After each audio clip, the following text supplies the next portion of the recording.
Boa noite. Boa noite, pessoal. Oi. Oi, boa noite, doutora. Tudo bem? Tudo bem, Juliana? Tudo jóia.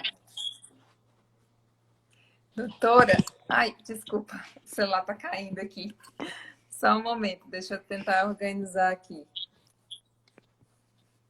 Doutora, muito obrigada por ter aceitado o convite de estar aqui hoje, nessa noite aqui falando um pouquinho desse tema que eu acho que é de grande importância para todas as mamães.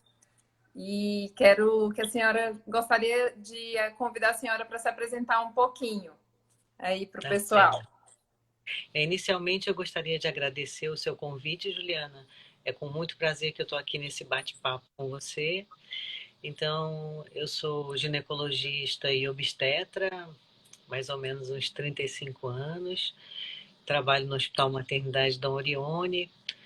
Por muitos anos fui professora lá no ITEPAC. E abracei aqui a cidade de Araguaína, que eu gosto muito de trabalhar e morar aqui, né? E estou aí à disposição para a gente manter esse bate-papo, tá? Sou especialista em ginecologia e obstetrícia e gosto de Certo. fazer o que faço. E faz com excelência. É Obrigada. uma profissional que eu admiro muito, foi quem trouxe a Nicole, fez o parto da Nicole juntamente com a doutora Rosângela, e que passa uma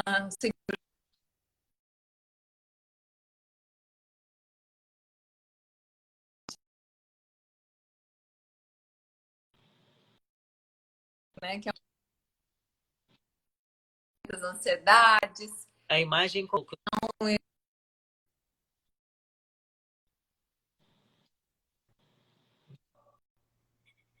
Oi? A sua imagem está dando para Oi? te escutar bem. Tá ouvindo agora? Tá me ouvindo? Agora sim. Tá. Que eu acho o seu trabalho, seu profissionalismo, todas também que já passaram a senhora, dizem um parabéns pela mente profissional. Muito obrigada, Juliana. A admiração é recíproca. Então vamos lá, vamos começar aqui a falar sobre esse assunto, né? Sobre a importância da ultrassonografia no pré-natal, a importância também do pré-natal. E nós temos algumas perguntas que a gente já recebeu, vamos responder durante aqui o nosso bate-papo. E se alguém quiser perguntar durante a live, podem ficar à vontade, que aí nós vamos responder. Então, doutora, assim,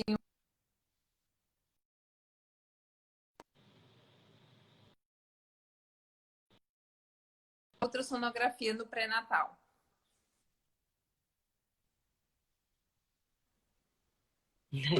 Juliana, a comunicação não está 100%, não.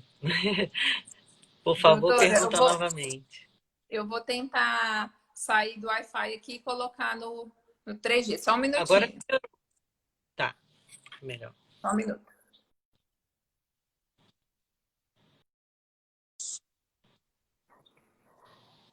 Agora melhorou? 100%, tá ótimo. Aí você estava começando a falar no Vamos lá. assunto a ser Então vamos. abordado. Isso. Aí Aí eu você, gostaria que a senhora falasse um pouquinho, desse uma introdução de qual que é a importância do pré-natal e do acompanhamento da... certo. Assim, o pré-natal é de fundamental importância para a gestante e porque vai assegurar a saúde da gestante e do bebê. Então, durante o pré-natal, a gente procura identificar situações que a gente vai classificar como um risco gestacional, ou se a gestante tem doenças pré-existentes, ou vai identificar riscos de que ela possa desenvolver determinadas patologias durante a gestação. Eu acredito que o ideal mesmo seria que toda mulher que desejasse engravidar fizesse uma consulta pré-concepcional antes de engravidar. Aí nessa consulta verificaríamos alguns exames, faria uma glicemia, ver o status, como é que está de glicose, o peso dessa paciente, que aí de imediato ela já seria orientada para fazer uma redução do peso, já seria orientada em relação a uma dieta, para iniciar uma gestação de maneira mais saudável. Porque hoje o que nos assusta um pouco é a quantidade de pacientes com diabetes gestacional. E está intimamente relacionado, além de uma história familiar para diabetes, também ao ganho de peso exagerado.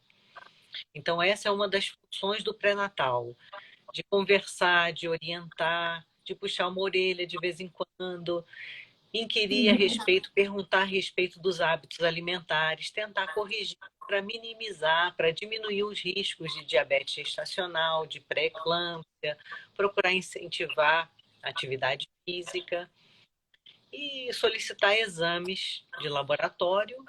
E a ultrassonografia veio para a obstetrícia para ficar e mudou completamente a nossa abordagem. Então, na atualidade, a gente não admite fazer um pré-natal sem ter o respaldo da ultrassonografia. Então, graças à ultrassonografia, a gente consegue prevenir doenças na gestação e diversas outras situações que nós vamos debater aqui durante essa live. Tá? Então, assim, Certo. na década de 60, mais ou menos, que começou a ultrassonografia em obstetrícia. Aqui no Brasil foi na década de 70 e eu me formei em 84. Então eu tive a oportunidade de ver ultrassonografias assim no início e tenho visto a evolução grandiosa que a ultrassonografia tem experimentado e que a gente vê que isso aí vai acontecendo crescendo. Ela vai nos fornecer muitos e muito mais dados que nós vamos poder auxiliar nossas gestantes no pré-natal. Ótimo. Muito obrigada. Doutora, e assim, nós temos uma necessidade de datar a gestação para fazer um pré-natal adequado, né? Um pré-natal bem feito, é imprescindível que a gestante, que nós conhecemos a idade gestacional da gestante. Exatamente. Algumas vezes, aquela paciente que não faz o pré-natal adequado, aquela paciente que não procura desde o início o profissional para fazer o pré-natal, quando vai chegar no médico, né, já está com a idade gestacional avançada, a gente não tem certeza, a gestante não sabe a data da última menstruação. A gente acha que isso não acontece, mas na prática acontece. E eu queria que a senhora falasse um pouquinho a respeito dessa importância de datar a gestação. E, inclusive, nesse assunto ainda, a gente teve uma pergunta de quando datar a gestação pela última menstruação, porque existe até uma meio confusão das pessoas, né? Como que eu estou grávida de tantos meses ou tantas semanas? É, não está batendo, não estou achando que está correto, mas é porque, na verdade, a gente não usa o dia da fecundação, porque a gente não tem certeza da data da fecundação. A gente convencionou-se, para datar a gestação, usar a última menstruação, mas nem sempre Exatamente. bate com É, a ultrassonografia.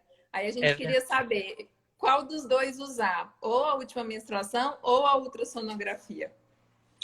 essa questão é muito interessante, porque muitas das vezes a paciente ela tem uma irregularidade menstrual. Então, a última menstruação dela é certinha, porém a data da ovulação pode variar e com isso dá a diferença entre a última menstruação e a ultrassonografia que ela faz. Eu sempre brinco com as minhas pacientes que se eu fosse político, eu ia fazer um projeto de lei que determinasse que toda gestante fizesse um ultrassom de primeiro trimestre, porque aí dificilmente no final teríamos esses casos de dúvida em relação à data, a pacientes que referem que estão passando da data, e muitas das vezes pode até levar a engano por parte do médico, induzir o parto, e na verdade é uma paciente que não foi bem datada. Então, em termos de última menstruação, a gente usa uma regra matemática, que é a regra de Nageli, ela vai se pautar na última menstruação, mas ela calcula que a paciente engravidou foi no período fértil. Então, a gente soma 7 do primeiro número da última menstruação e subtrai 3 do segundo, e a gente chega na data provável do parto.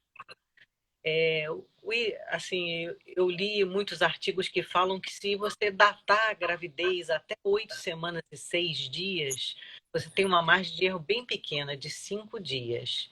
Mas, por vezes, não é possível que a paciente faça nesse tempo de gravidez. Então, se ela fizer uma ultrassonografia até 8 semanas e 6 dias, e a diferença da última menstruação, para a data estimada pela última menstruação e a ultrassonografia for menor ou igual a 5 dias, a gente mantém a data estimada pela última menstruação. Se for maior que 5 dias, a gente opta pela data estimada pela ultrassonografia. Se a paciente tiver uma idade gestacional entre 9 semanas e 13 semanas e 6 dias, e se a diferença da data estimada pela última menstruação for menor ou igual a 7, a gente mantém a data estimada pela última menstruação. Se for maior do que 7, mantém a data sugerida. Entre 14 semanas e... Quer falar alguma coisa, Gê? Não. Entre 14 semanas e 15 semanas e 6 dias, se essa diferença for menor do que 10, opta-se pela data estimada pela última menstruação, por essa regrinha matemática que eu falei. Se for maior que 10, a gente segue a data sugerida pelo ultrassom. A gente vê que quanto mais tempo vai passando, maior a margem de diferença. Entre 16 semanas e 21 semanas e 6 dias, se a data estimada pela última menstruação for menor do que 14 dias, a gente segue a data sugerida pela última menstruação. Se for maior do que 14 dias, segue a data estimada pelo ultrassom. E, finalmente, entre 22 semanas, 7 semanas e 6 dias, se a data estimada pela ultrassonografia, o intervalo dessa data for menor do que 15 dias, segue a data estimada pelo ultrassom. Se a diferença for maior do que 21 dias, segue a estimada pela ultrassonografia. E bem no finalzinho, a gente pode ter uma diferença de até 3 semanas. Então, a gente não tem essa confiança. Então, é muito importante que os obstetras não deixem de pedir a ultrassonografia de primeiro trimestre. E é muito importante também não fazer essa ultrassonografia muito precocemente. Logo que engravidou, teve o teste de gravidez, já quer fazer a primeira ultrassonografia. E às vezes a paciente não tem nem 5 semanas de gestação. Então, poucas informações vai fornecer para a gente. É importante que tenha pelo menos 6 semanas para a gente ver o batimento do bebezinho, se a gravidez está dentro do útero, se é um bebezinho só, essas coisas. Eu também sempre digo isso, né? Principalmente para as tentantes, a menstruação atrasa um dia, elas já querem correr fazer ultrassom, mas não é bem assim, né? Porque pela ultrassonografia, com 5 semanas, a sequência é essa. Com 5 semanas, nós vemos o saquinho gestacional. Com 6 semanas, o saquinho e o embrião e a vesícula vitelínica. E 6 semanas e meia para 7 semanas já começam os batimentos. Então, sempre é bom aguardar um pouquinho mais, né? Para podermos já ver o embrião e o batimento. Porque se fizer numa fase muito precoce, vai ter que repetir depois de 10 dias, 15 dias, para poder avaliar o batimento do bebê. Então, é sempre bom segurar um pouquinho a ansiedade e conversar com o seu obstetra, que ele vai saber o período correto de pedir Exatamente. seu ultrassom. Com certeza vai fornecer muito mais informações e vai tranquilizar muito mais essa gestante, ela conseguir ver o batimento do bebezinho dela, né? Sim, com certeza. Até esse momento, né, que é primeira vez que a mãe ouve o coraçãozinho, é um momento, né, de muita alegria, é quando ela passa a acreditar que realmente está grávida, além dos Exatamente. enjoos, né?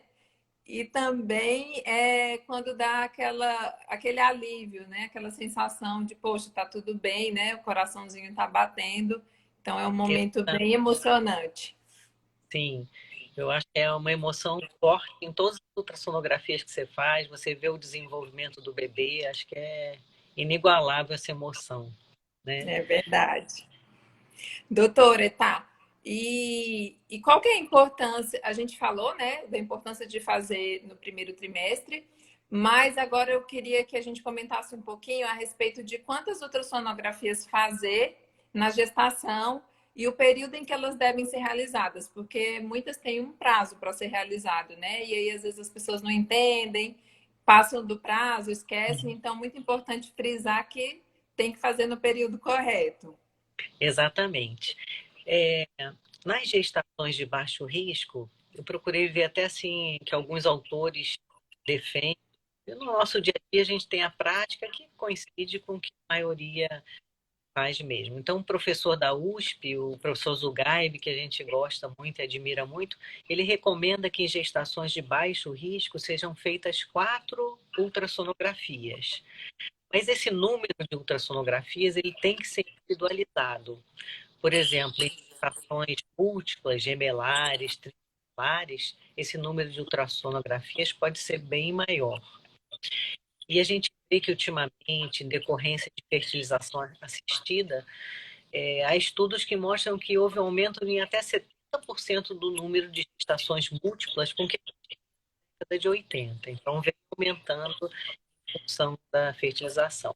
Agora, uma situação de uma gravidez de baixo risco, é recomendado fazer uma inicial, que seria entre 6 e 8 semanas, e nessa ultrassonografia a gente vê se a gestação é única, se a gestação está tópica, está no lugar certinho, verificar a vitalidade do bebê, se o bebê está bem. A ultrassonografia morfológica do primeiro trimestre é feita em 11, 13 semanas e 6 dias. Alguns ultrassonografistas gostam de fazê-la em torno de 12 semanas. E ela tem crescido muito em importância em função das alterações que têm sido vistas. Então, essa ultrassonografia é importantíssima, porque ela vai medir a nuquinha do bebê. Então, a nuca é um espaçamento que tem a região do pescocinho na parte do corpo. E se tiver espessado, pode sugerir, não é 100%, tem uma estatística associada a outros achados, vai aumentando a chance de estar correto. Então, a translucência aumentada, a gente pode associar também a presença do osso nasal, então fala a favor de síndrome de Down. Na ultrassonografia do primeiro trimestre, a gente pode ver também então, a translucência nasal, o ducto venoso e a regurgitação da válvula tricúspide, pode falar a favor de alterações cardíacas do bebê. Mas todas essas suspeitas vão ser confirmadas. E também a avaliação Da pode pré-eclâmpsia. falar a favor de alterações esqueléticas também, quando a gente tem a translucência alterada. Né? Certo. E essa, então, entre 11 e 13 semanas, a terceira seria também importantíssima, que é a morfológica do segundo trimestre. Então, além da morfológica do primeiro trimestre, a gente pode fazer também a predição de pré-eclâmpsia e crescimento restrito. Na do segundo trimestre, na morfológica do trimestre, é uma ultrassonografia maravilhosa, ela é demorada, porque ela é muito minuciosa. Então, vai ver, contar os dedinhos das pés, ver a parte cardíaca, tem as câmaras direito, vai ver a bolha gástrica, a parte da genitália, se está ok, a esquelética também vai poder investigar. E tem umas coisas importantíssimas, uns itens que não podem faltar, que a gente sempre ressalta na hora que faz o pedido do ultrassom do segundo trimestre, que é a Doppler velocimetria da artéria uterina, que é um fator preditor de pré-eclâmpsia, que aí a gente já pode tomar algumas medidas caso não tenha sido visto na ultrassonografia de primeiro trimestre ou se a paciente não fez. E também a medida do colo uterino. Então, aqueles colos curtos, eles podem predizer uma ameaça de parto. seguro, então a gente já vai tomar as medidas preventivas nessa ocasião. Então seria a terceira ultrassonografia. E a quarta ultrassonografia seria uma ultrassonografia com Doppler, então poderia ser feita a partir da 28ª até a 34ª semana. Tá? E as demais, se houver necessidade. Então, a gente sempre procura tranquilizar a mãe que está muito ansiosa para ver o sexo do bebê. E a gente sabe que tem um custo a ultrassonografia. Então, se a gente puder racionalizar as ultrassonografias, não, segura um pouquinho sua ansiedade e vamos deixar para ver o sexo na morfológica do segundo trimestre, que aí você... É, difícil é segurar a ansiedade, né? Mas Difícil. quem consegue, né?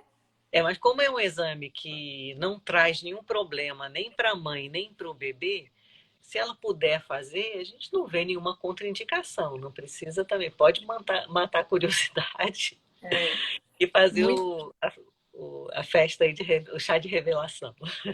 isso, muito importante a senhora ter dito isso, né? Que não traz problema para a mãe nem para o bebê, porque às vezes isso é uma pergunta que a gente vê, ouve bastante, que é saber, nossa, será que eu estou fazendo ultrassom demais? Alguém me falou que eu não posso, mas não, né? Ultrassonografia é um método que não usa radiação, então não vai fazer mal para o seu bebê nem para você, diferente, né, do raio-x, da tomografia, que são exames que devem ser evitados na gestação justamente por causa da radiação, que não é o caso da ultrassonografia. Eu também queria voltar assim no tempo para a gente ver a importância da ultrassonografia também com relação a líquido amniótico, quantidade Uhum, de líquido amniótico. muito importante. Nos rastreios, a gente faz o rastreio para diabetes gestacional e pede para a paciente fazer um controle da pontinha do dedo, jejum, pós-refeições. E a ultrassonografia também nos ajuda. Se a gente verificar a presença de um líquido amniótico, uma bolsa das águas aumentada, fala a favor de um diabetes que não está bem compensado, um bebezinho que está urinando mais, enchendo esse líquido, né? Então, chama a nossa atenção de que o controle glicêmico não está muito bom e que existe uma doença para o lado do bebezinho. E a mesma coisa também quando o líquido amniótico está diminuído, né, doutora? Aí a gente tem que pesquisar se o bebê está em sofrimento, qual que é o motivo de esse líquido amniótico estar baixo, se há algum problema na malformação do trato digestivo do bebê, ou até mesmo neurológico que impede, né? Então, assim, é muito importante a gente avaliar se tem algum problema também no trato urinário, que é tem algum probleminha com esse rim ou com essa uretra que o bebê não está conseguindo urinar, porque quem não sabe, o bebê engole o líquido amniótico e urina dentro do útero. Então, é essa hemodinâmica, né, do líquido que faz com que o líquido sempre fique ali dentro da quantidade ideal. Então, ou se ele não está ingerindo bem, ou se ele não está urinando bem, alguma coisa está errada e o líquido vai ficar fora do padrão e a gente precisa investigar. Às vezes, até mesmo a mãe não está ingerindo muito líquido ou está perdendo líquido. Também tem que ficar de olho Exatamente. nisso. Me Pode corrija acontecer, se eu estiver errada. pode ter pequenas perdas que ela imperceptíveis, né? Por isso que é importante, na suspeita de perda de líquido, sempre procurar o obstetra, que deve fazer o exame com aparelho especulo, que aí pede para a paciente fazer um esforço de tosse e a gente verifica por baixo se ela está perdendo líquido. Existem outros métodos para detectar a perda de líquido, que é a colocação de uma fitazinha que vai medir o pH. A gente pode coletar o material da vagina, colocar numa lâmina, aí ver se tem partes do bebezinho. Às vezes a patologista põe na lâmina e vê que tem um cabelinho do bebê, uma partezinha da pelezinha que desgrudou, uma gordurinha que saiu do corpo do bebê, pode ser detectada a perda de líquido. E quando diminui o líquido e às vezes a paciente não perdeu, isso pode ser um sinal de insuficiência da placenta. A placenta pode estar funcionando bem. Isso acontece muito em casos de pré-eclâmpsia, tá? Também faz com que a placenta envelheça precocemente, né? E não funcione adequadamente. O Doppler ele é muito importante para avaliar a placenta também, a implantação da placenta no útero, né? Através das artérias uterinas, a gente verifica se essa placenta está bem implantada, né? E através também da artéria umbilical, a gente também verifica se esse fluxo de sangue está passando bem, se a placenta está suficiente, está passando o oxigênio e nutrientes suficientes para o bebê. E também na artéria cerebral a gente consegue avaliar se o bebê está em sofrimento fetal, se tem algum problema aí na circulação de oxigênio e nutrientes para o bebê, né? Então o Doppler é importante, que foi um dos que a senhora falou, né? Muito importante para avaliar aí a vitalidade fetal, avaliar essa questão do como que está a placenta e o transporte desses nutrientes para o bebê poder crescer bem, né? Para o bebê poder crescer bem, a mãe tem que enviar todos esses nutrientes para ele e oxigênio. Então, se por algum motivo a placenta não foi bem plantada, ou se tem algum infarto na placenta, alguma isquemia na placenta, esse sangue ele não vai transportar todo o oxigênio e aporte nutricional adequado para esse bebê. Então, o Doppler é de extrema importância também ser realizado aí a partir das 28 semanas. E também vai nos ajudar bastante para a gente decidir a época da resolução da gestação, no caso de uma paciente com uma pressão elevada. Então, com certeza, a ultrassonografia nos dá muitos dados para uma resolução na época mais adequada, né? Que o bebê saia bem no Sim. momento certo, né? Deixar passar a melhor época de interromper uma gestação, no caso das gestações de alto risco. A ultrassonografia também é muito importante para a posição da placenta. Muitas das vezes a paciente começa a ter sangramentos na gestação porque a placenta está baixa. Às vezes a Sim. gente tem casos assim, mais graves, que a placenta totalmente, que a placenta prévia centro total, que ela está totalmente baixa, aí já é uma situação de mais risco que tem que ser acompanhada de mais de perto. E todos os casos de placenta baixa, alguns casos, nem todos, alguns casos de placenta baixa estão associados também àquela placenta que vai entrando dentro do útero, que chama placenta acreta, que a ultrassonografia também pode investigar isso para a gente. Tá? Sim, doutora. E a Muito, gente. muito boa observação. Realmente, a placenta ela deve ser sempre assim como o bebê, a placenta e o líquido devem ser bem valorizados. Alguém comentou aqui que é muito importante ver sempre o volume, acredito que seja o volume do líquido. Minha neta nasceu prematura por essa perda, ficou 20 dias na UTI. Sim, o líquido, né, como a gente falou, quando ele perde líquido, diminui o líquido, a gente tem que ficar alerta porque alguma coisa realmente está acontecendo.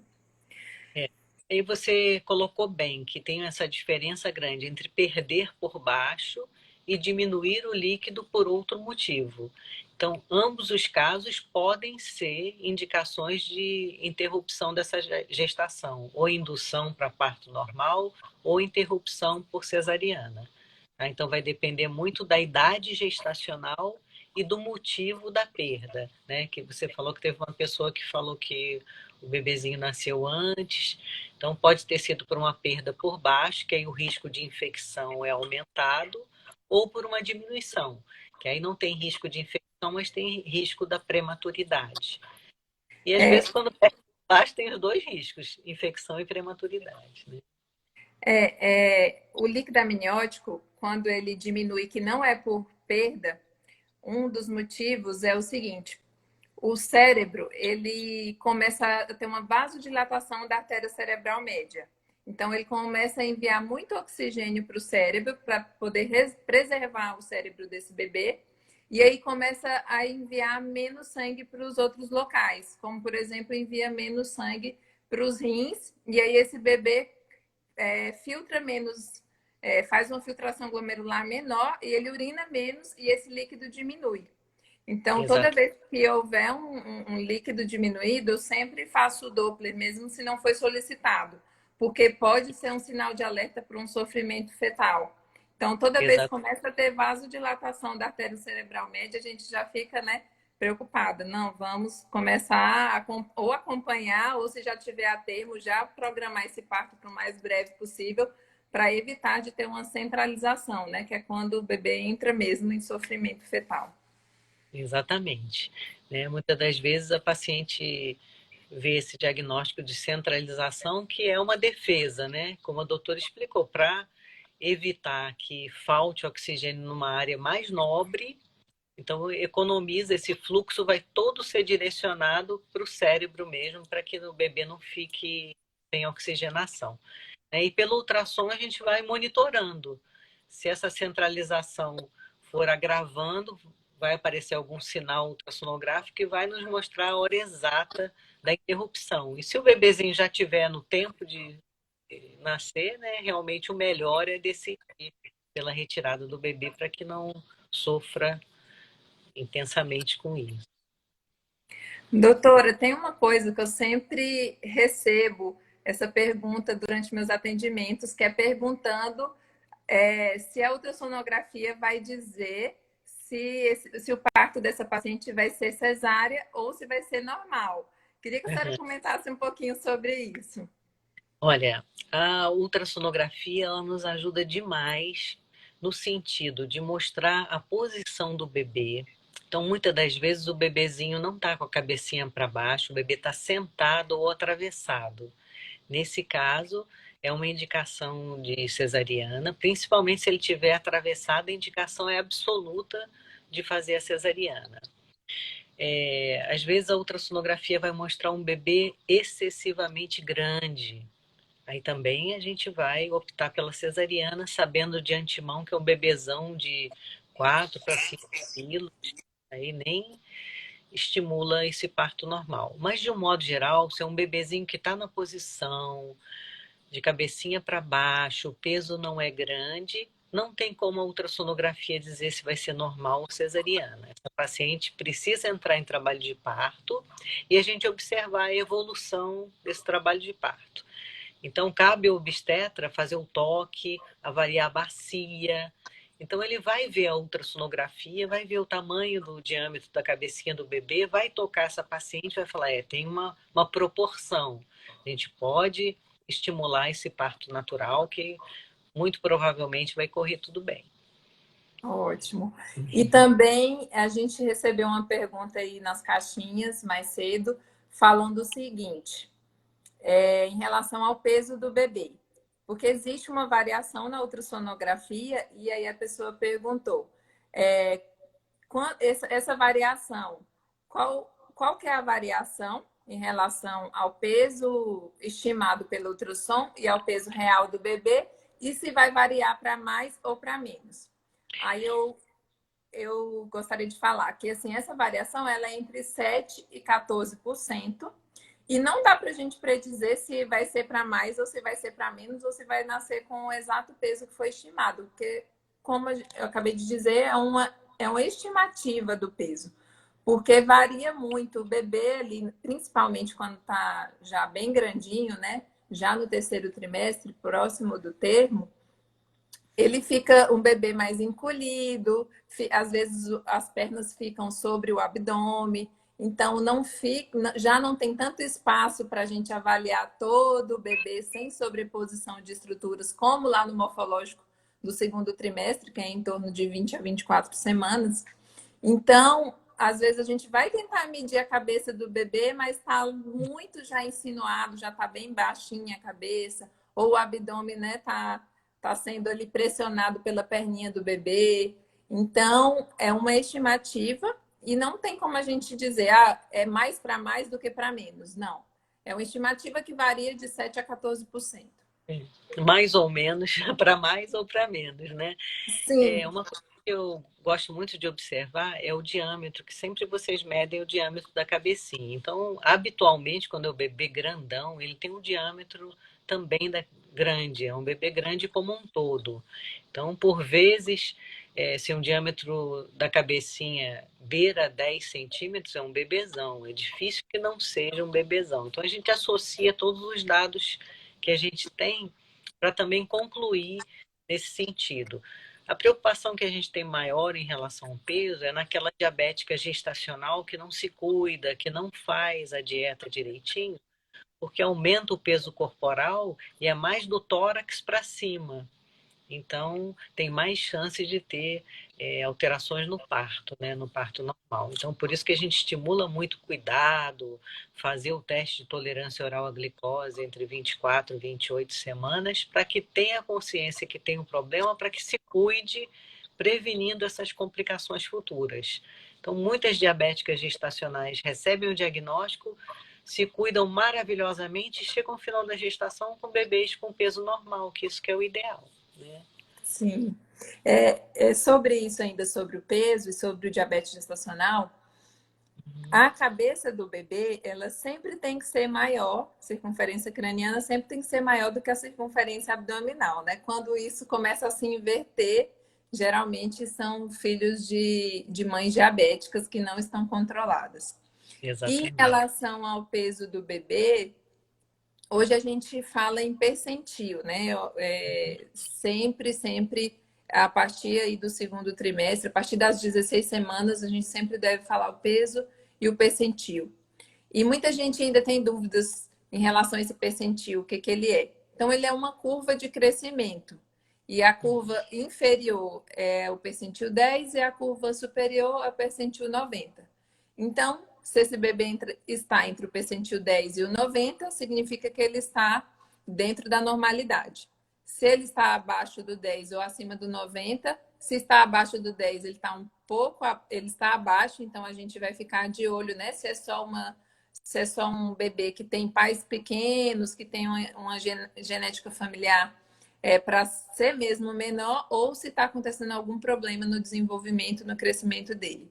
E os acima do percentil 90, ou está desenvolvendo um diabetes gestacional, ou essa mãe está comendo descontroladamente, precisa levar aí um puxão de É, orelha do obstetra, né? exatamente. Ou pedir aliados, que o marido venha, ajude, né? Porque numa situação dessa é bom a família toda tá ao É lado verdade. e contribuindo, né? O apoio familiar na gestação é de extrema importância, né?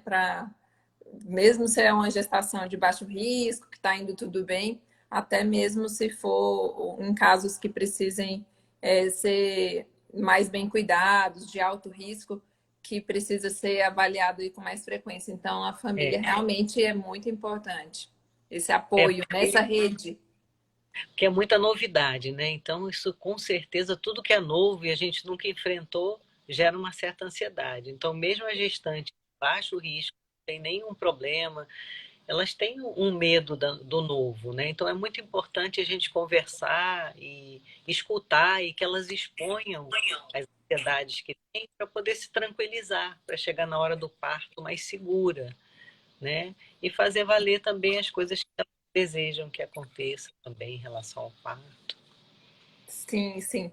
Essa questão do desejo, né? Ela é muito importante, né? Às vezes a mãe deseja tanto um parto normal, e às vezes lá na hora ela não, por algum motivo, né? Que a Hum, senhora vai explicar melhor do que eu, ou o bebê está sentado, ou não dilatou. Aí isso não acontece da forma como ela gostaria, e aí às vezes isso gera né, uma frustração muito grande, né? Aí é o momento, né, do obstetra, né, falar e os familiares também ajudarem, apoiarem, porque, enfim, existem coisas que não estão no nosso controle, né? Mas o exatamente. desejo, sempre que puder, o desejo da gestante vai ser atendido, mas de vez em quando Sim, pode ser que aconteça é, que não seja exatamente. tão como ela sonhou. Sim, então tem a realidade, né? O desejo e tem a expectativa da pessoa e a realidade, né? Então Isso, isso aí sempre conversa mesmo. Qual é o tipo de parto melhor? É o melhor para a mãe e para o bebê também, né?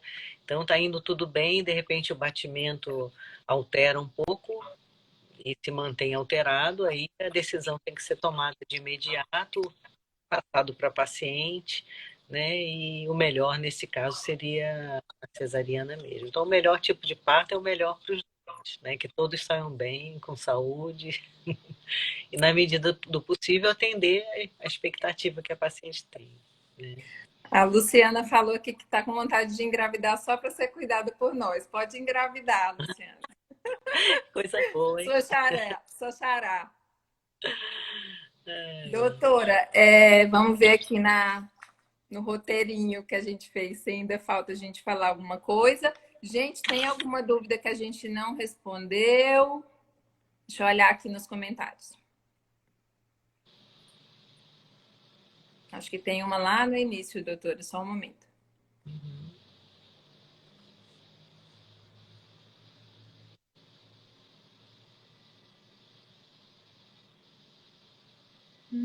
Uma estudante de medicina perguntou aqui, entre 22 semanas e 27 semanas e 6 dias, qual o tempo de diferença que a senhora falou? 21 dias. Se for 21 dias.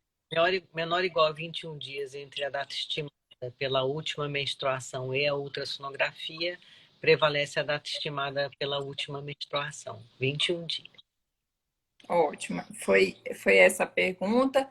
A senhora já recebeu vários elogios aqui. Muito obrigada a todos pelo carinho. Doutora, então, a gente acabou, né? Falou tudo do roteiro.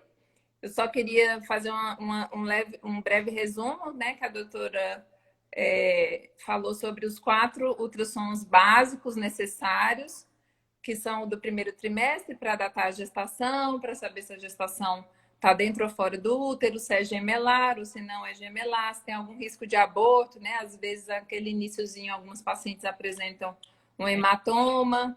Então, Exatamente. aí, Ou a insuficiência do corpo lúteo, né, Juliana? sim, aí Às vezes o precisa corpo ficar aí de repouso uns dias, usar usa uma medicação. progesterona, né? Quer Isso falar aí um é muito pouquinho sobre comum isso? também, Juliana, a insuficiência do corpo lúteo, que a gente sabe que o ováriozinho, através do corpo lúteo, é que vai sustentar essa gestação, produzindo progesterona, até que a placenta tenha uma função hormonal. Então, é mais comum os abortamentos de primeiro trimestre. Então, pode estar associados a várias causas, inclusive uma insuficiência do corpo lúteo, que pode ser detectada pela ultrassonografia. É um Sim. efeito para revisão. Aí, além disso, também datar a gestação de uma forma mais fidedigna, né? Avaliar se está batendo ou não com a data da última menstruação. E também esperar aquele tempinho de fazer, né? A ultrassonografia do primeiro trimestre, porque se fizer muito precoce, pode ser que não veja o embrião, ou então que veja o embrião e não veja o batimento. Então, se puder aguardar, né? Se não estiver tendo nenhum sangramento, nenhum problema, aguardar aí pelo menos 7 semanas, 8 semanas, para poder fazer essa do primeiro. Aí depois vem a morfológica do primeiro trimestre, que é em torno de 12 semanas, que é uma das mais importantes também, que aí já vai começar a avaliar a anatomia do bebê, avaliar se tem algum probleminha como síndromes e a pré-eclâmpsia, o morfológico do segundo, que aí o bebê já vai estar maiorzinho, vamos poder identificar se tem alguma malformação, rastrear novamente a pré-eclâmpsia, e o mais importante aí, que também não menos importante, na verdade, que é a medida do colo para estimar aí se há risco de parto prematuro ou não.